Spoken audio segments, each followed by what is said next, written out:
ಕಣ್ಣಪ್ಪನಲ್ಲವಾ ಎಂತ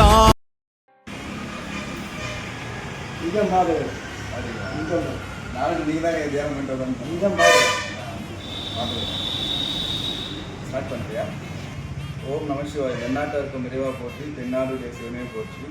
ஐயா வந்து நான் ஒரு 1.5 மாதத்துக்கு முன்னாடி பூண்டி மகான் அவங்கள அந்த இடத்துக்கு வந்து நான் போயிருந்தேன். வேற ஒரு வேலை விஷயமா போயிட்டு திருப்பி வரும்போது நான் சுவாமிகளை வந்து பார்த்தேன். கோலாகல சுவாமிகள் ஐயா பேர். ஐயா வந்து நான் பார்த்துட்டு நான் யூட்டர்ன் பண்ணி வந்து ஐயா கிட்ட நான் பேசினேன். ஐயா வந்து என்ன சொன்னார்னா, என்கிட்ட நின்று பேசவே மாட்டாங்க, எல்லாம் போயிடுவாங்க.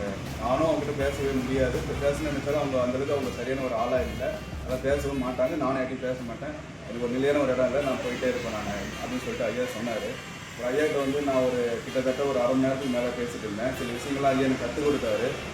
அதையும் தாண்டி வந்து பார்த்தீங்கன்னா ஐயா எனக்கு ஒரு சக்தி கொடுத்தாரு. அதை பற்றி ஒரு வீடியோ யூடியூப்லேயே போட்டிருக்கேன். நான் என்ன போட்டிருந்தேன்னா, ரொம்ப பரவசமாக இருக்குது.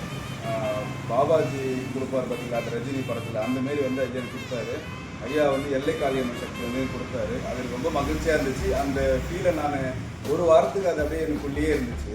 அதுக்கப்புறமா என்ன நடந்துச்சுன்னு பார்த்தீங்கன்னா, என் ஊரோட எல்லையில் வந்து பார்த்தீங்கன்னா நம்ம சொந்தமாக ஒரு இடம் வாங்கிட்டோம் நம்ம ட்ரஸ்ட்டுக்காக.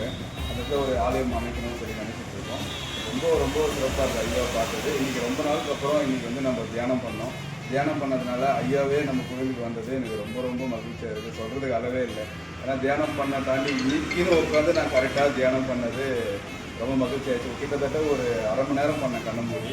பண்ண முடிச்சுட்டு கண்ணை திறந்து பார்க்குறேன், ஐயா வந்திருக்காரு. ரொம்ப மகிழ்ச்சியாக இருக்குது.